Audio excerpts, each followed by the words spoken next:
नमस्कार दोस्तों। सोशियोलॉजी पाठशाला यूट्यूब चैनल पे आप लोगों का स्वागत है। दोस्तों, जैसा कि मैंने कहा था कि आप लोगों को यूपी पीजीटी के जो पुराने क्वेश्चन पेपर हैं उनको हम सॉल्व कराएंगे आयोग के आंसर के साथ में। और कुछ जगह पे आयोग ने क्या किया है, आंसर को पहले एग्जाम में सही माना है, दूसरे में गलत माना है, तो उसको भी बताएंगे क्या है उसमें, क्यों गलत किया है, क्या सही है, इसके बारे में चर्चा होगी। जैसा कि इसमें लिखा ही है, मैंने पेपर में ही दे दिया है, पहली स्लाइड में ही दिया है कि 2020 के क्वेश्चन पेपर। तो 2020 जो अब तक सबसे लेटेस्ट पीजीटी का एग्जाम हुआ था वो 2020 में हुआ था। हुआ क्या था, ये 2022 में जो है एग्जाम भी हुए थे और फॉर्म भी आए थे, तो उसी का हम यहाँ पे एनालिसिस कराएंगे और आयोग के आंसर के साथ में। यह इस प्रैक्टिस सेट में हम 25-25 करके 5 दिनों में हम आप लोगों को इस पेपर को सॉल्व कराएंगे और उसका उससे संभावित आंसर को भी बताएंगे कि और भी प्रश्न जो बनते हैं संभावित, उसके बारे में भी चर्चा करेंगे। तो यह पहली क्लास है। इसके बाद 4 क्लासेस और लाऊंगा जिसमें 25-25 करके मैं क्वेश्चन को सॉल्व कराऊंगा, क्योंकि इसको लाने का मेरा उद्देश्य यह है कि अभी जो है यूपी पीजीटी के एग्जाम अक्टूबर में 15-16 तारीख को डिसाइड हैं। 15 या 16 किसी भी डेट को आपके एग्जाम हो सकते हैं। और पीजीटी जो प्रीवियस ईयर के पेपर हैं उसमें से लगभग 70-80% क्वेश्चन हूबहू पूछ लिए जाते हैं जो पुराने पेपर हैं। तो 70-80% क्वेश्चन सीधे सीधे पुराने पेपर से पूछे जाते हैं। तो इसलिए पुराने पेपरों को सॉल्व करना अति आवश्यक है, जिससे आपके यह क्वेश्चन तो गलत न हो। नए आए तो उसमें कुछ हो भी सकता है, लेकिन पुराने से अगर गलत हो गया तो आप सीधे सीधे क्या होंगे, सिलेक्शन से बाहर हो जाएंगे। तो इसलिए अगर सिलेक्शन चाहिए तो पुराने पेपरों को जरूर सॉल्व करें। तो यह 2020 का क्वेश्चन पेपर है। यह जो है आयोग के आंसर के आधार पे मैं आंसर बताऊंगा। इसमें पहला प्रश्न है, किसने कहा है कि, ये कोटेशन से प्रश्न है कि समाज, आधुनिक समाज एक भगोड़ा समाज, रनवे सोसाइटी। सीधा इतना ध्यान रखिएगा, शब्द को पकड़ने का कोशिश कीजिएगा। रनवे सोसाइटी की बात कौन करता है आधुनिक समाज को, तो आप लोग कंफर्म कर पाएंगे। विकल्प में है स्टुअर्ट हॉल, थूगरेन Habermas, George Ritzer, Anthony Giddens. तो रनवे सोसाइटी की बात इंग्लिश भी आप लोग जब ध्यान दीजिएगा, जब भी कोई पेपर सॉल्व कीजिएगा, हिंदी के साथ साथ आप लोग इंग्लिश का भी एनालिसिस कर लिया करिए, इंग्लिश पढ़ लिया करिए। उसकी कुछ मेन पॉइंट को तो आप लोग नोट कर लीजिएगा कि यह हो सकता है। तो रनवे सोसाइटी की बात जो है आपके एंथोनी गिडिंस महोदय ने किया है। तो इस प्रकार से डी विकल्प क्या हो जाएगा, सही हो जाएगा। अगला प्रश्न है, किसने कहा कि विवाह नियमित यौन संबंधों से कुछ अधिक है। दोनों कोटेशन है, कोटेशन ध्यान रखिएगा, पूछे जाते हैं, रट लीजिएगा आप लोग इसको। तो यह विकल्प में है ब्रिफार्ड, समनर, वेस्टरमार्क, मनु। तो यह विवाह नियमित यौन संबंधों से कुछ अधिक है, ऐसा कोटेशन जो है वेस्टरमार्क महोदय ने किया कहा है। तो इस प्रकार से सी विकल्प क्या हो जाएगा, सही हो जाएगा। प्रश्न बहुत इजी है, ध्यान रखिएगा, इसमें हम थोड़ा तेजी से पढ़ाएंगे। अगर कहीं पे जरूरत पड़ेगी कि यहाँ पे इसका बताने लायक है तो मैं उसको भी बारे में बताते चलूंगा। अगला प्रश्न है, सामाजिक स्तरीकरण है। सामाजिक स्तरीकरण क्या है, समाज का। तो जैसा आप लोग जानते ही होंगे कि स्तरीकरण का मतलब, जैसे देखिए यहाँ पे क्या होता है, विभाजन। अगर हम किसी चीज को 2, 3, 4 भागों में विभाजित करते हैं तो उसे कहा जाता है विभाजन। अब इस विभाजन में क्या होता है, उच्चता और निम्नता का भाव जुड़ जाए कि यह भाग जो है उच्च है, यह भाग क्या है, निम्न है, तब उसे हम कहते हैं स्तरीकरण। तो स्तरीकरण जो है किसके आधार पे होता है, पेशागत विभाजन, भाषागत विभाजन, सामाजिक परिस्थिति के अनुसार विभाजन या क्षेत्रीय विभाजन, तो स्तरीकरण यानी समाज की परिस्थिति के अनुसार विभाजन करके उच्चता और निम्नता के क्रम में जब विभाजित किया जाता है तो उसे हम क्या कहते हैं, स्तरीकरण कहते हैं। तो इस प्रकार से सी विकल्प सही हो जाएगा। अगला प्रश्न है, एक वयस्क अपराधी और एक बाल अपराधी में भेद करने का आधार क्या है? तो वयस्क अपराधी मतलब वह आदमी वयस्क हो चुका है, बाल अपराधी मतलब वह अभी बाल बच्चे में है, बच्चा है, छोटा बच्चा है, यानी कि छोटा बच्चा मतलब इतना भी छोटा नहीं, वह वयस्क नहीं हुआ है। तो ऐसे अपराधियों के अंतर कैसे किए जाते हैं? तो आयु के आधार पे, इस चीज पे ध्यान रखिएगा, आयु के आधार पे जो अंतर किया जाता है वह वयस्क अपराधी और बाल अपराधियों को अलग करने के लिए। प्रकृति कुछ भी हो सकती है, दुराचार किया हो, कुछ भी किया हो, बड़ा अपराध किया हो, इससे कोई लेना देना नहीं। अगर वह क्या है 16 साल से कम आयु का है तो वह बाल अपराधी है, 16 साल से अधिक आयु का है तो वह वयस्क अपराधी में आएगा, इतना ध्यान रखिएगा।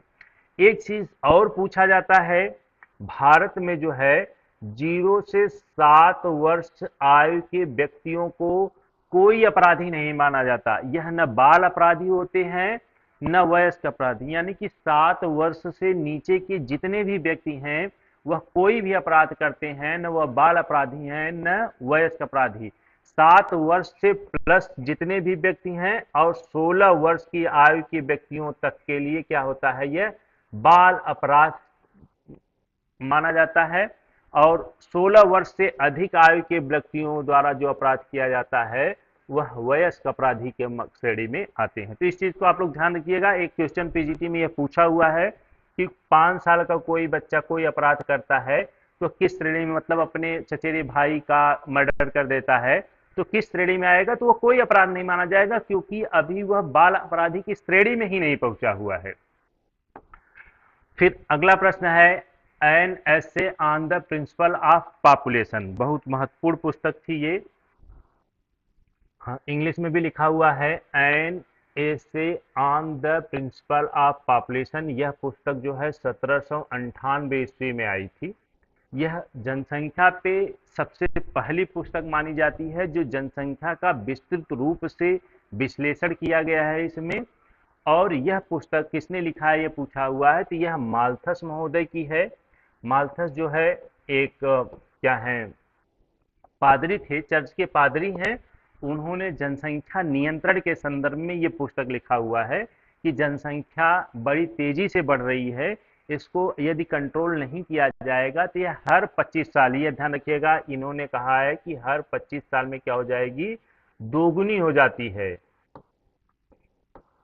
यह भी क्वेश्चन पूछा जाता है कि कितने वर्षों में जनसंख्या दोगुनी हो जाती है, माल्थस ने बताया है तो हर 25 वर्षों में दोगुनी हो जाती है। फिर इन्होंने कहा कि यदि जनसंख्या को कंट्रोल नहीं किया जाएगा तो प्रकृति के प्रकोप से क्या होती है, जनसंख्या नियंत्रित होती है, जैसे बाढ़ आ जाए, भूकंप आ जाए, ये सब प्राकृतिक प्रकोप होती हैं, प्राकृतिक आपदाएं होती हैं, जिससे क्या होता है, जनसंख्या को नियंत्रण करती है प्रकृति। इस प्रकार से इन्होंने सजेस्ट किया कि ऐसी जो है स्थिति न बने, इसलिए क्या करना है आपको, जनसंख्या पे स्वयं से नियंत्रण रखना है। तो इस प्रकार से बी विकल्प सही है। अगला प्रश्न है, इन्विटेशन टू सोशियोलॉजी पुस्तक का नाम है, बहुत महत्वपूर्ण पुस्तक है। यह भी कई पुस्तकों में पूछा हुआ, कई पेपरों में पूछा हुआ है। इन्विटेशन टू सोशियोलॉजी पुस्तक किसने लिखा है? तो यह पुस्तक जो है पीटर यल बल्जर की है। तो इस प्रकार से डी विकल्प क्या हो जाएगा, सही हो जाएगा। अगला प्रश्न है, प्रत्यक्ष एवं अप्रत्यक्ष सहयोग, देखिएगा यहाँ पे सहयोग पूछा हुआ है, प्रत्यक्ष और अप्रत्यक्ष सहयोग को कई विद्वानों ने अलग अलग भागों में बांटा हुआ है। तो प्रत्यक्ष और अप्रत्यक्ष में किसने विभाजित किया है, ग्रीन, बेबर, मैकाइवर, जॉनसन। तो पहले यह जानते हैं कि प्रत्यक्ष और अप्रत्यक्ष सहयोग में जो है मैकाइवर एवं पेज ने बांटा है। तो इस प्रकार से सी विकल्प सही हो जाएगा। प्रत्यक्ष सहयोग यह होता है कि जब समूह के सभी सदस्य सीधे सीधे क्या करते हैं, एक दूसरे का सहयोग करते हैं, तब उसे हम प्रत्यक्ष सहयोग करते हैं। अप्रत्यक्ष सहयोग मतलब कि सामने से तो नहीं दिखता नहीं कि सहयोग कर रहे हैं, पर ऐसी मंशा के आधार पे हम सहयोग करते हैं जो सहयोग के अंतर्गत आता है। जैसे मान लीजिए दो देशों के बीच मान लीजिए युद्ध हो रहा हो, तो उसके साथ तीसरा देश चौथा देश जो है सीधे सीधे उनके साथ मिल करके युद्ध कर रहा हो, तो वो प्रत्यक्ष सहयोग हो गया। और मान लीजिए दो देशों के बीच में युद्ध हो रहा हो और तीसरा देश जो है प्रत्यक्ष सामने से नहीं है, उसको बैक डोर से पैसे या हथियार मुहैया करा रहा है, तो यह तो अप्रत्यक्ष सहयोग के नाम से आएगा। तो इस प्रकार से इसमें विभाजन जो है मैकैवर पेज महोदय ने किया है। यह भी कोटेशन से पूछा हुआ है। समुदाय लघुत्तम प्रादेशिक समूह है जो सामाजिक जीवन के सभी पक्षों का आलिंगन करता है। समुदाय की उक्त परिभाषा किसने देने वाले कौन है? डेविस हैं, ग्रीन है, लूमले हैं, सदरलैंड। तो ध्यान रखिएगा दोस्तों, यह जो है समुदाय लघुत्तम प्रादेशिक समूह, इतना ही याद रख लीजिए आप लोग, केवल इतना, समुदाय लघुत्तम प्रादेशिक समूह है, इतने ही शब्द मिल जाएं तो समझ लीजिएगा यह परिभाषा जो है किंग्सले डेविस महोदय की है। समुदाय लघुत्तम प्रादेशिक समूह है। यदि पूरा परिभाषा याद हो जाती है तो अच्छी बात है, अगर न हो तो सिर्फ इतना ही याद रख लीजिएगा कि समुदाय लघुत्तम प्रादेशिक समूह है, किसने कहा है? तो डेविस के है ये। अगली परिभाषा में अगले प्रश्न पे आते हैं। निम्नलिखित में से किसने आत्महत्या के प्रकारों का वर्णन किया है? यह बहुत इजी प्रश्न है। समाजशास्त्र के संस्थापक विचारों में माने जाते हैं इमाइल दुर्खिम साहब, जो अगस्त काम्टे के उत्तराधिकारी भी कहे जाते हैं समाजशास्त्र में। इन्होंने आत्महत्या के 4 स्वरूप की चर्चा की है। तो यह भी पूछा जाता है कि कितने प्रकार की आत्महत्या की बात करते हैं दुर्खिम। तो यह है 4 प्रकार बताते हैं: अहमवादी, परार्थवादी, भाग्यवादी, नियमहीनता। इस प्रकार से इन्होंने 4 प्रकार की आत्महत्या की बात करते हैं। अगला प्रश्न है, गीता में वर्णित कर्म के 3 प्रकारों में कौन कौन से निम्नलिखित में से कौन सा सही नहीं है? गीता में 3 प्रकार के कर्मों की चर्चा की गई है। तो यहाँ पे 4 प्रकार के कर्म लिखे हैं, तो गीता में किसका वर्णन नहीं किया गया है ये पूछा है। तो एक चीज ध्यान रखिएगा, यह भी पूछा हुआ प्रश्न है कि गीता में जो है कर्म का उपदेश किसने दिया था? कर्म का उपदेश, तो यह पूछा हुआ प्रश्न है पीजीटी में। तो कर्म का उपदेश जो है श्री कृष्ण द्वारा अर्जुन को दिया गया था। उसमें 3 प्रकार के कर्मों की चर्चा की गई है। एक तो सात्विक कर्म की चर्चा की गई है, राजसिक कर्म की चर्चा की गई है और तामसिक कर्म की चर्चा की गई है। मानसिक कर्म कोई नहीं होता। तो इस प्रकार से सी विकल्प क्या सही हो जाएगा, क्योंकि पूछा है कौन सा कर्म का उल्लेख जो है नहीं किया गया है गीता में, तो मानसिक कर्म का उल्लेख नहीं किया गया है। अगला प्रश्न है, निम्नलिखित में से सर्वप्रथम सामाजिक नियंत्रण शब्द का प्रयोग किसने किया है? सामाजिक नियंत्रण, सोशल कंट्रोल की बात किसने किया है? मैकैवर पे, ई रॉस, लूमले, समनर। तो सभी लोग जानते होंगे सामाजिक नियंत्रण की बात सबसे पहले सोशल कंट्रोल पुस्तक भी आई थी इनकी। तो यह भी पूछा जाता है सोशल कंट्रोल पुस्तक किसकी है? तो ई रॉस की है और इसी में इन्होंने सामाजिक नियंत्रण की पहली बार चर्चा करते हैं।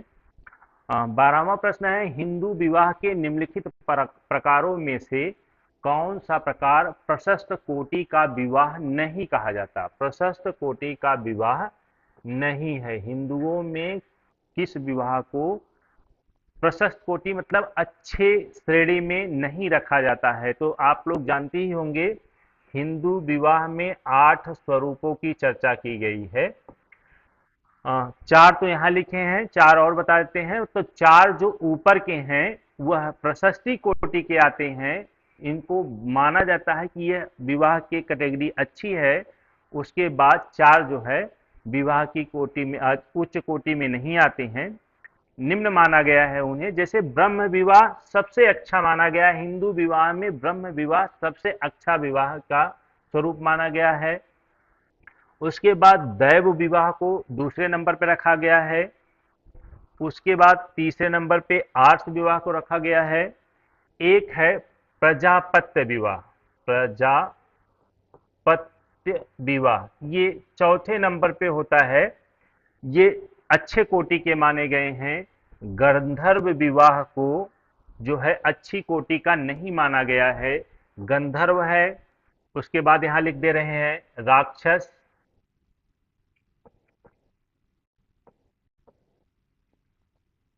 पैशाच,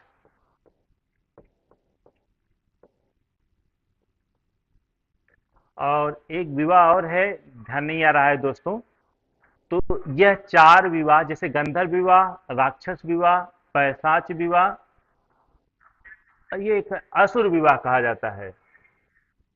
असुर और राक्षस दोनों अलग अलग है। असुर विवाह, राक्षस विवाह, पैशाच विवाह, ये 4 प्रकार के विवाह जो हैं प्रशस्ति कोटि के अंतर्गत नहीं रखे गए हैं। तो इस प्रकार से इस विकल्प में सी विकल्प क्या हो जाएगा, सही हो जाएगा। अगला है, नई पुस्तक है, ये 2020 वाले पेपर में पूछा हुआ है, पॉपुलेशन बॉम्ब, इंग्लिश में भी लिखा हुआ है, आप लोग इसको नोट कर लीजिएगा कि लेखक कौन है, पुस्तक के लेखक कौन है। पाल एहरलिंच, कार्ल मार्क्स, माल्थस ड्यूमा। तो यह पुस्तक जो है पाल एहरलिंच महोदय द्वारा लिखी गई है। तो इस प्रकार से ए विकल्प क्या हो जाएगा, सही हो जाएगा।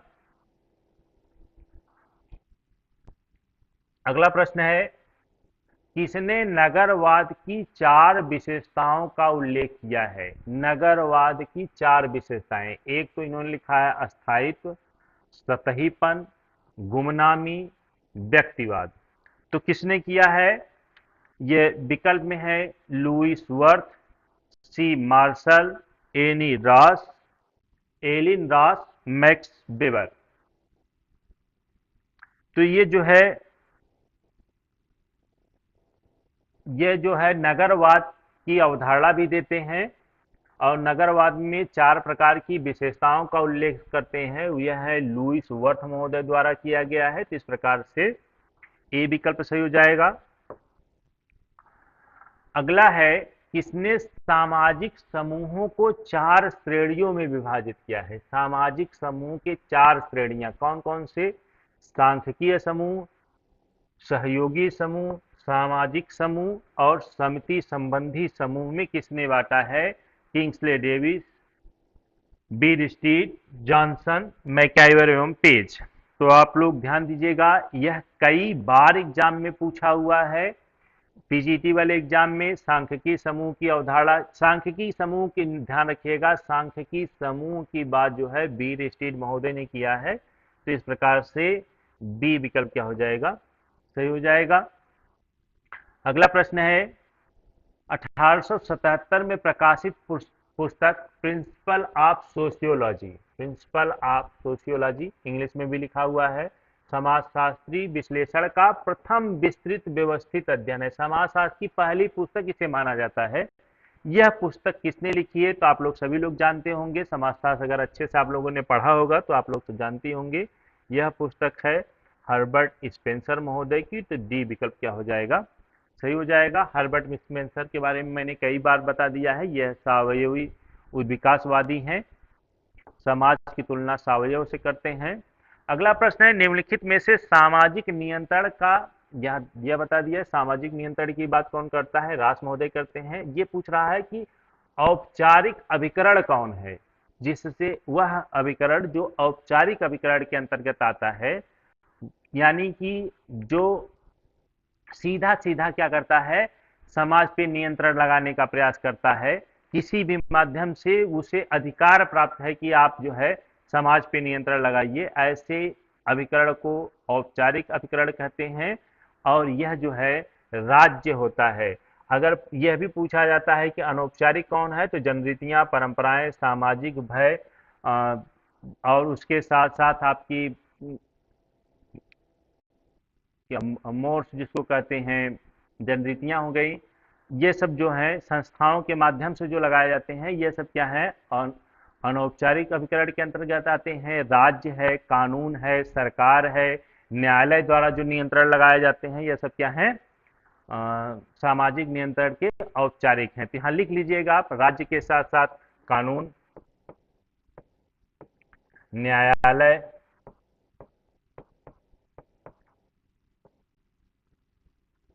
संविधान द्वारा भी जो नियंत्रण लगाया जाता है, ये सब क्या है, औपचारिक नियंत्रण के अंतर्गत आते हैं। धर्म, धर्म जो लगाता है ये क्या है, अनौपचारिक धर्म, जनरीति, परंपरा, सामाजिक भय, यह सब क्या है, अनौपचारिक के अंतर्गत आते हैं। अगला है गांव का अध्ययन है और किस विद्वान ने किया है, ये सूची से मिलान कराना है। तो आप लोग ध्यान जानते ही होंगे कि समीरपेट का गांव जो का अध्ययन जो है एस.सी. दुबे करते हैं, रामपुरा गांव का अध्ययन श्रीनिवास करते हैं, किशनगढ़ी गांव का अध्ययन जो है मैकमेरियट करते हैं, और श्रीपुरम जो पहला ही दिया हुआ है ये कौन करता है, आंद्रे बेत्ते करते हैं। तो इस प्रकार से हो जाएगा 4 3 1 2, 4 3 1 2 जो है ये सी विकल्प में है, तो सी विकल्प क्या हो जाएगा, राइट हो जाएगा। अगला प्रश्न है, दहेज निरोधक अधिनियम किस वर्ष पारित हुआ था। ध्यान रखिएगा दोस्तों, यह दहेज निरोधक अधिनियम का है। दहेज अधिनियम कुछ लोग कह देते हैं, ये गलत होता है, क्योंकि यह दहेज को रोकने के लिए पहली बार बनाया गया था। इसमें कई बार संशोधन किया गया है, तो यह पहली बार जो है 1961 में जो है दहेज निरोधक अधिनियम लाया गया था। इसमें दहेज किसे कहा जाता है, इसे परिभाषित भी किया गया है कि विवाह के समय जो है जो धन कन्या पक्ष द्वारा वर को दिया जाता है वह क्या कहलाता है, दहेज। विवाह के पूर्व जो चीजें होती हैं वह दहेज के अंतर्गत नहीं आती हैं, किंतु विवाह के समय जो दिया जाता है वह जो होता है दहेज के अंतर्गत आती हैं। इसमें दहेज लेना और देना दोनों दंडनीय है, इतना ध्यान रखिएगा। जो कन्या पक्ष द्वारा दहेज दिया जाता है वह भी अपराध है, और जो दहेज की मांग करता है वह भी अपराध है। 20वां प्रश्न है, इसमें जो है अवधारणाएं हैं और या सिद्धांत है, उसके बाद किस विद्वान ने दिया हुआ है। तो जेमिन सॉफ्ट और जेसिल सॉफ्ट की बात जो है टानिज महोदय करते हैं। सांस्कृतिक विलंबना की बात जो है अकबर महोदय करते हैं। आत्महत्या का सिद्धांत अभी चर्चा हुई कि दुर्खी महोदय ने 4 प्रकार की आत्महत्या बताते हैं। अभिजात वर्ग के प्रभ्रमण का सिद्धांत जो है पैरेटो का है। तो 1 4 2 3, 1 4 2 3 जो है सी विकल्प में है। तो इस प्रकार से सी विकल्प क्या हो जाएगा, सही हो जाएगा। अगला प्रश्न है 21वां प्रश्न, यह भी बहुत महत्वपूर्ण पुस्तक थी, the elementary of the religious life, English में भी लिखा है, नामक पुस्तक किसने लिखी है। Durkheim, Spencer, Tylor, Max Muller. तो यह पुस्तक जो है दुर्खिम महोदय में लिखा है, और इस पुस्तक में दुर्खिम महोदय ने यह बताया कि समाज की भलाई के लिए सामाजिक कारण है जिसकी वजह से धर्म की उत्पत्ति होती है, और समाज मतलब एक समाज ही क्या है, वास्तविक देवता है, इस रूप में इन्होंने परिभाषित भी किया हुआ है। तो इस प्रकार से ए विकल्प क्या हो जाएगा, सही हो जाएगा। अगला प्रश्न है, पावर एलिट की अवधारणा किसने दी है। तो आप लोग अगर समाजशास्त्र अच्छे से पढ़े होंगे तो आप लोगों को पता ही होगा कि यह अवधारणा जो है सी राइट मिल्स द्वारा दी गई है। तो सी विकल्प क्या हो जाएगा, सही हो जाएगा। भारतीय कृषक वर्ग का वर्गीकरण, यह भी कई बार पूछा हुआ है कि किसने जो है भारतीय कृषक वर्ग का मालिक, किसान एवं मजदूर के रूप में किया है। तो यह जो है डेनियल थर्नर महोदय द्वारा किया गया है। तो इस प्रकार से डी विकल्प क्या हो जाएगा, सही हो जाएगा। अगला प्रश्न है, जनसंख्या ज्यामितीय अनुपात में बढ़ती है, जीवन निर्वाही सामग्री गणितीय अनुपात में। ये ध्यान रखिएगा, यह ऐसा किसने कहा है? तो जनसंख्या ज्यामितीय अनुपात में बढ़ती है, मतलब एक के बाद दो होगा, दो के बाद क्या हो जाएगा चार, चार के बाद क्या हो जाएगा आठ, आठ के बाद क्या हो जाएगा 16। हमेशा क्या होती है, जनसंख्या अब दुगुना होती चली जाती है। और इस प्रकार से इन्होंने कहा था कि हर 25 वर्षों में जनसंख्या क्या हो जाती है, दुगुनी हो जाती है। तो यह किसने कहा था? माल्थस महोदय ने। और उसके बाद इन्होंने कहा कि जीवन निर्वाह यानी खाने पीने की बच्चे खाद्य वस्तुएं जो होती हैं गणितीय अनुपात में। गणितीय अनुपात मतलब 1 से 2 होंगी, 2 से 3, 3 से 4, 4 से 5, इस अनुपात में खाद्यान्न ऐसे बढ़ता है, जनसंख्या जो है ऐसे बढ़ती है, 1 से 2, 2 से 4, 4 से 8, 8 से 16 हो जाएगा। और ये तो यह जो बात जो है माल्थस महोदय ने किया था। माल्थस महोदय की पुस्तक को भी मैंने बताया कि 1798 में पुस्तक आई थी, एसे इन पॉपुलेशन ऐसे करके आई थी। पहली इनकी पुस्तक थी जनसंख्या पे। यह जो है प्रैक्टिस सेट का 25वां प्रश्न है, जाति एक बंद वर्ग है, किसने कहा है? इस कथन से कौन संबंधित है? तो जीएस घुरिये, केतकर, पार्सन्स, मजुमदार। तो जाति एक बंद वर्ग है, यह जो है मजुमदार महोदय का जो है कथन है। तो इस प्रकार से डी विकल्प क्या हो जाएगा, सही हो जाएगा। इस प्रकार दोस्तों ये 25 प्रश्नों का पहला सेट, जैसा कि मैंने कहा कि 25-25 के 5 सेट मैं लाऊंगा आप लोगों के लिए, तो ये 25 प्रश्नों का पहला सेट आप यहीं पे पूर्ण होता है। यदि वीडियो अच्छी लगी हो तो लाइक करें, चैनल पे पहली बार आए हो तो सब्सक्राइब जरूर करें।